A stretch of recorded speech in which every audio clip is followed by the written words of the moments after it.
Police officers protect us from the evil people out there, but what if they turn out to be one among them? Today, we are going to reveal 3 female police officers who became the most wanted criminals and committed the unthinkable.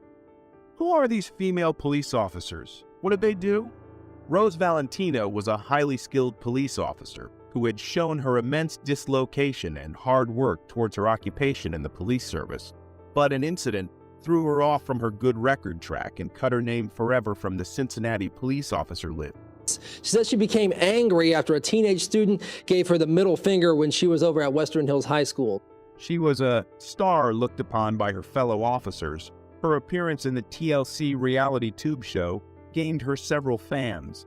She had a positive attitude and was on good terms with most of the people she came across.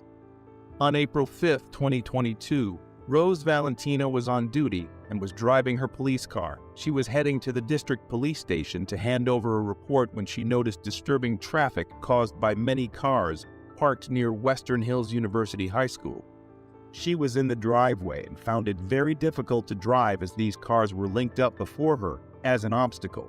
Even though she was in no hurry, she became very furious and switched on her sirens and light. The people who were in the cars were the parents of the students studying in the high school. They all came to pick up their children after school hours. Rose Valentino was aware of the situation, but she couldn't control her anger. She started being verbally angry and demanding they move their cars. Her window was down and she started yelling at the people to move their cars and provide her with a way out.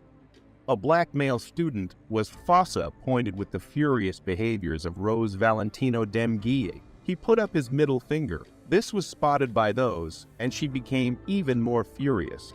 She reached a stage where she was no longer in control of her emotion. She started verbally abusing the boy by speaking mean words. She then started shouting the N-word, and this was heard by the crowd. Her frustration was due to the long lines of traffic and the ignorance shown by the people who did not move their cars. The incident was known to the public as it was recorded by the board camera in her car. Otherwise, she would have escaped the situation way before. As it was a recorded incident and primary evidence is there, actions had to be taken against her. The white police officer uses racial slurs against a high school student. This was the heading that covered all the newspapers and media. Rose Valentino was the one who claimed that the student showed her the middle finger. She has no evidence to prove her claim. Her board camera only recorded her racial slurs and aggressive behaviors. The student was not even visible in the board camera. Her claims will not stand on their own in court. She needs to prove it with evidence.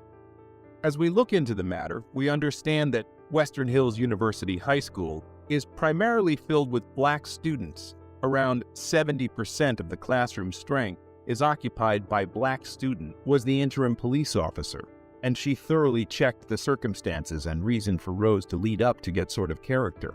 City officials approved the recommendation of Teresa. Rose Valentino no longer enjoyed her role in the police service. The Cincinnati Police Department did not want a person like Rose Valentino to work for them. The next story is about Megan Hall, a patrol officer of Laverne. Her story would shock you forever. 4 officers got suspended along with Megan Hall for engaging in sexual acts during service.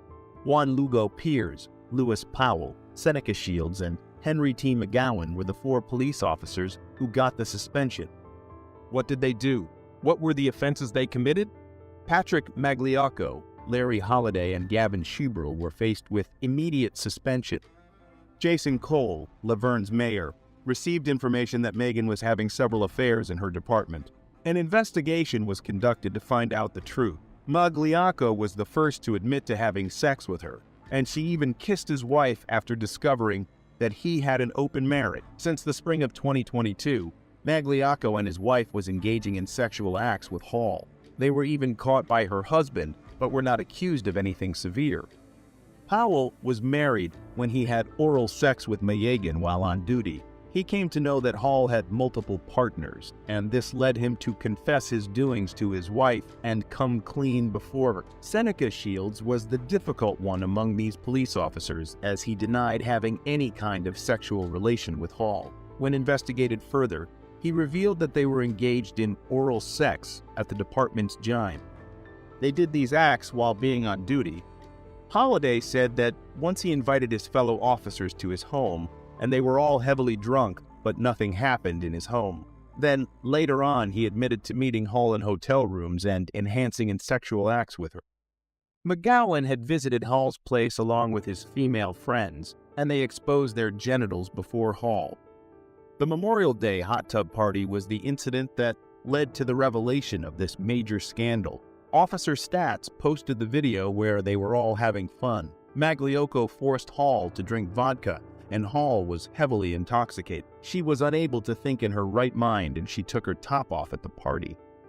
Officer Durham was with Hall enjoying the pool when she showed her breasts to everyone. Stats tried to cover her up and protect her from future embarrassment. As the investigation went deeper, Hall was asked about all these accusations. She denied every one of them and said that she did not have any kind of sexual relations with the men in her department. She said that she had a relationship with Holliday. Apart from that, she did not have any kind of malicious relationships. She revealed that she had sent revealing images to the officers. She admits that she had a sexual relationship with Powell and Perez. Lugo was in denial that he had any kind of relationship with Hall. At the end of the investigation, the scandal was sealed by firing Hall, Lugo, Powell, Shields, and McGowan. Holliday, Magliocco, and Achieved were faced with a suspension due to their relationship with Hall. 26 February 1996 was the day this brutal murder happened. The daughter of Dr. Nels Rasmussen was murdered in Los Angeles. Before being murdered, Sherry felt stalked for a long time, and she informed her father about her concerns about being stalked. Stephanie J. Lazarus was the person who stalked Sherry. Sherry's father was desperately trying to bring out her murderer before the court, but police tried to close the case by putting it under the category of robbery. Many said that the police tried to cover up the murder and redirect it as they didn't want to lose one of their own. Why would Stephanie murder Sherry? What was the motive? Well, it's a love triangle. John, the husband of Sherry, was in love with Stephanie before he got married to Sherry. Stephanie was head over heels in love with John, but they could not get married to each other. They were in ULA together and celebrated their love for each other with the batch of '92, but their on and off relationship did not survive much. John met Sherry shortly after he ended things with Stephanie. Sherry was working at the Glendale Adventist Medical Center and was a sweetheart. He soon fell for her and asked her hands for marriage. Stephanie thought he lost John forever, but John decided to hook up with her for one last time. They had a secret relationship and no one knew about it. John later on ended things as soon as he got officially married in 1996, but Stephanie became emotionally locked in. Stephanie took her gun and shot Sherry to death in her house. John and left the place. The police officers couldn't find the murderer, but later on, they found out after 23 years through DNA tests. Do you think Stephanie killed Sherry? Is jealousy strong enough to kill a human being? Let us know in the comments. On March 28, 2022, officers from the Sunrise Police Department were dispatched in response to multiple 911 calls.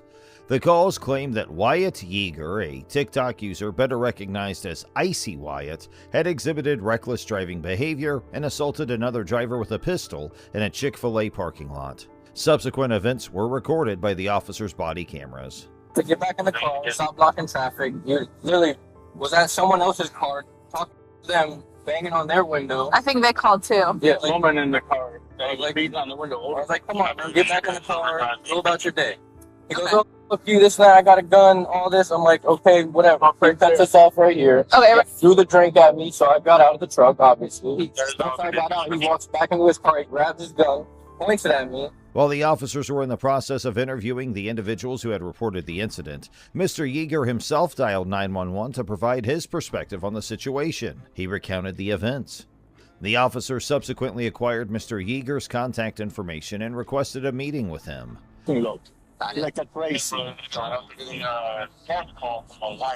While the officers questioned the alleged victims, Mr. Yeager also called 911 about the situation. I just pulled over because somebody tried to kill me in the car. Okay, tell me exactly what happened. This truck came up and tried to cut me off, so I pulled over to the next lane, and again, he kind of swerved into my lane and tried to hit the car. So I stopped the vehicle, and he gets right in front of me. They stopped the car right in front of me, dead stop, so that I almost hit them.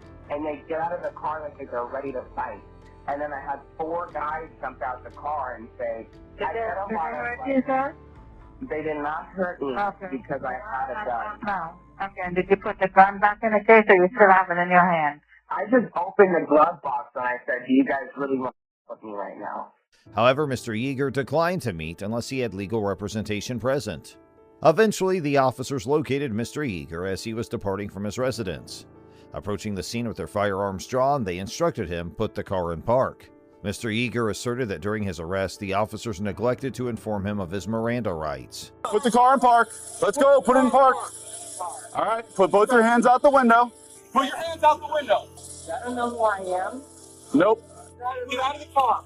Keep your hands up. I can't take your seatbelt off. Take your seatbelt off and get out of the car. Do it now. Lay down on the ground.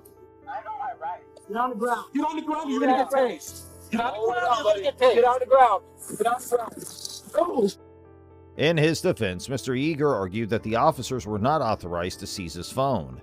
He further maintained that they would require video evidence to substantiate his arrest, as he possessed multiple witnesses who would vouch for his version of events. Mr. Yeager's girlfriend, Mazing Usher, who is also recognized by the online alias More Amazing, asserted that Mr. Yeager's action of pistol whipping the other driver was undertaken as an act of self-defense against an imminent attack, given the situation at hand. Situation that nobody helped him with. I guess he called someone. He called 911 and then he went all the way back here instead of meeting with us. Yes, he came home after being attacked by 2 hillbilly crazy people in a truck. But he pistol whipped them over the top of their head. Because they attacked him. On March 31st, 2022, Mr. Yeager posted on Twitter alleging that the Sunrise County Police and Broward County Ambulance had ambushed him in his neighborhood. He claimed they arrived at his house after he had sought help for a road rage incident earlier that day using force at gunpoint. He also stated he didn't assault a police officer, but that his phone was forcibly taken from him, leading to accusations of battery. Well, if they got pistol whipped with a gun, then they're victims. Okay. Yes, we are going to. And he's a victim of being attacked while driving. They were speeding in front of him. So you guys not aware of the full story? We heard that there was some kind of a road rage incident that started it, but I was aware that multiple people hung up on his call when trying to call for assistance from these crazy drivers. I called him myself, actually. Oh yeah, we heard you on the phone trying to find his home to just show up. Wonderful. Well, to talk to him about what happened. Okay. So I'll just follow you guys and see you there. Thank you. Mr. Yeager shared TikTok videos about the incident, but his account has been removed since. In an overall assessment of the Sunrise officers' actions, they receive a C+ grade. While some officers acted professionally, others engaged in antagonistic dialogue. Excessive force was used in some instances, causing injuries to Mr. Yeager. The motivations behind some actions seemed retaliatory due to his conduct. The officers also failed to administer Miranda warnings before questioning Mr. Yeager, potentially affecting the admissibility of his statements in court. On the other hand, Mr. Yeager is criticized for his disrespectful behavior during the encounter and for not utilizing his right to remain silent. While video evidence of the alleged altercation is lacking, footage showed Mr. Yeager driving recklessly.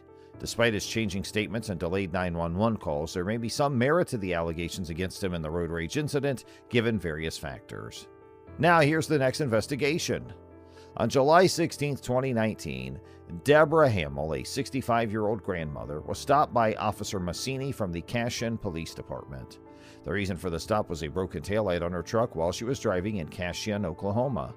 The subsequent exchange between them is recorded by Officer Massini's body camera.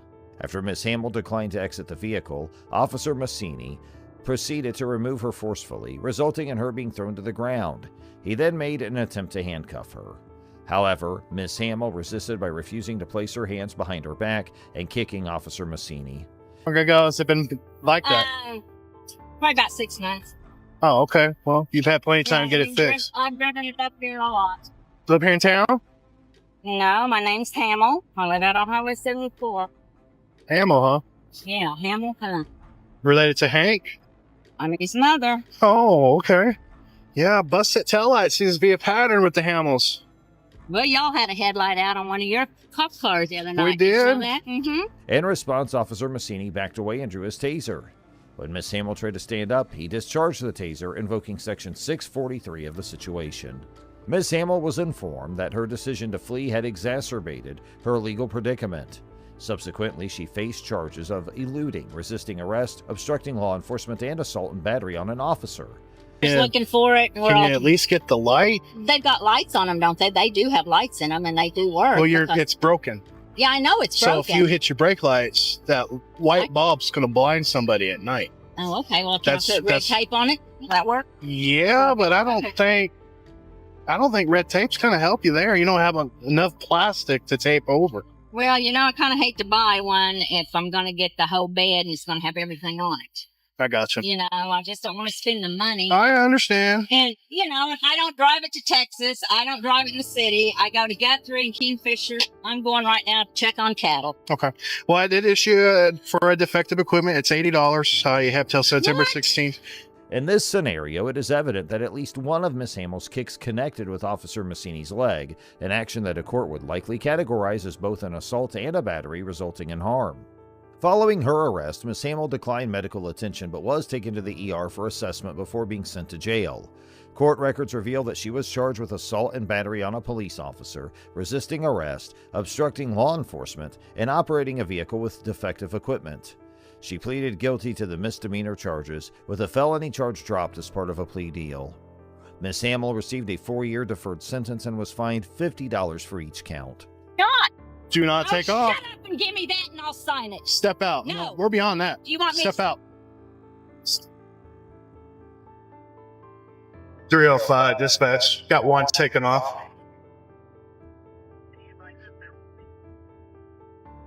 See your ass! Get out of the car! Get out of the car! Get out of the car! to me. Get out of the car! Get out of the car! After her arrest, body camera footage circulated on social media, leading to a city council meeting with over 50 attendees discussing the incident. Some supported the police department, while others protested Miss Hamill's treatment. Miss Hamill's attorney criticized Officer Massini's actions as unnecessary and tormenting, suggesting potential legal actions.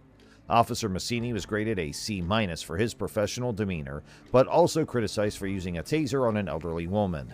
While his actions might be legally defensible, it was deemed excessive. Miss Hamill received an F for non-compliance, attempting to flee and resisting arrest. Despite reservations about the taser use, her conduct created a constitutional basis for it. Choosing not to contest the citation resulted in multiple convictions on her record, instead of addressing the issue legally. Now let's move on to the next investigation where an officer gets suspended. Star EMS. Taser deployed. One female. Custody. Why didn't you just sign the damn ticket? Because I felt like you would interfere with me because I have been in town forever with this thing. I've been on go shoot and get a damn thing ordered. Do you realize you just got yourself in a whole lot more trouble? On the morning of April 19, 2023, Officer Scott Harrell from the Texas City Police Department approached driver Christopher Scholl at a pump within a Buc-ee's gas station. Officer Harrell alleged that Scholl had swiftly maneuvered through parking spaces, prompting a white truck to abruptly brake in order to avert a potential collision. The ensuing exchange between the two was recorded by Officer Harrell's body camera. Officer Harrell remarked that if he had not already exhausted his supply of tickets, he would issue Mr. Shaw a citation for disregarding a traffic control device. This statement was made despite the fact that the reported infraction took place on private property. The reason why you felt you needed to come through the parking lot like that? I didn't think I did anything wrong. I just came over to get gas. You were speeding and you cut through parking spaces. You know you can't do that. I didn't think I was doing anything, man. I mean, you all whooped I around. was coming to get gas. Yep. Oh, are we gonna go back and forth, or are you just gonna? You asked me a question. You want me to answer it or not? I'm not. If anything, I thought I was going even slower than normal. No, sir. Because You normally were... people don't even park where you park, and that's the direct path to the gas pump. You almost hit that car that was turning right there. I was watching, man. As soon didn't as you almost cut hit in front of me anybody. like that, I was like Okay. looking and I watched it happen. So I come here every day. There's almost never, ever, ever anybody. So yeah, I go through there because it's the straight path. On April 19, 2023, Officer Scott Harrell of the Texas City Police Department approached Christopher Scholl at a Buc-ee's gas station, accusing him of driving recklessly through parking spaces, causing another vehicle to brake suddenly. After being cited and released, Scholl obtained body camera footage and posted it on his YouTube channel, which gained traction on other platforms. In response to public backlash, Texas City Police Chief Joe Stanton announced an internal investigation by the Office of Professional Standards into Harrell's conduct with the potential for criminal charges. Every day when I come through. Okay, look, I'm not gonna write you tickets, but the only reason I'm not writing you tickets is because I'm out of tickets right now. Okay, otherwise you would be receiving a citation. For what? What would be the citation? I'm just curious. Disregarding traffic control device. On private property? Yes. Okay. You still can't do that. Harrell was placed on administrative duties during the inquiry. Scholl's citation was later dismissed, and he revealed plans for civil action against the department through online campaigns. While the surveillance footage remains undisclosed, Scholl's actions were commended for complying with Harrell's orders while respectfully dissenting. So, I'm not going to write you a ticket. I hear you, man. I understand. I don't appreciate the attitude. Two, I get it. You're upset. Nobody likes cops pulling up on them. Nobody likes it. Okay. But you know you did wrong. You know you're not supposed to cut through the parking lot. And instead of being like, oh yeah, I messed up. Sorry, it won't happen again. You want to sit here and go back and forth with them. There's a lot better things than this to be doing for you. You're right. I was working on a report. You can be over here, and there's people right now running 90 miles an hour on the thing. You want to go to jail? So you want to go to jail? You could go to jail for this. You can do what you want to do. I can't stop you. I don't want to take you to jail. No. That is definitely a waste of my time. Okay? But the attitude is not necessary. I agree. That's on your part, sir. I haven't been rude to you at all. I will get in trouble. You go file a complaint, get me in trouble. Right now. Yeah, I'm not worried about that. All right, well, I'll make sure that I'm there all the time. If I see it happen again, then we'll go from there, okay? Okay. All right. I'll look that law up on private property too. I don't believe you'd have the authority to do anything here on this parking lot like that. I could also take you to jail for Class B reckless driving because you did almost hit that car. The encounter highlighted the complex interplay between free speech rights and lawful arrests. The incident underlined concerns about retaliatory arrests and Supreme Court precedent's impact on individuals seeking justice. You can do what you want to do, Harold. I can't stop you. If you want to be this way, then that's up to you. I'm trying to be a reasonable person. Are you having a bad day, sir? Is there a reason why you're acting like I'm this? having a bad day because you're doing this to me. I think this whole thing is ridiculous. What do you think is ridiculous? That we're even talking about nothing happened. And here we are talking, and you're threatening to take me to jail. Well, and so I shouldn't be getting upset? I don't call it a threat, sir. No, it's a threat. That is a threat. You're threatening me under color of law now to take something on private property, which I don't believe you even have the authority to do. It's a dictionary term, sir. Okay. It comes from black law's No, it's dictionary. not. It's a Class A misdemeanor for you to threaten to arrest me over something that you know is not really true. But that's okay. What's the penal code on that, sir? The commentary supported Scholl's decision to legally challenge Harrell's conduct and encourage him to persist in pursuing a civil lawsuit. Oh, this is a problem. How is it a problem? I feel like you're going to continue to commit these behaviors that are unsafe and put people at risk. So you don't feel like you did anything wrong. Something that's possible they may do in the future. So now we're playing Jean-Claude Van Damme future cop, and you need to stop me from something I may do in the future. That's now your position. What is the law designed to do, sir? Oh, I know you want designed to compliance. stop people from doing things that they're not supposed to be doing. I know you want voluntary compliance. Okay, go ahead and put your hands on your Wow. It emphasized the importance of respectful communication and lawful conduct in encounters with law enforcement.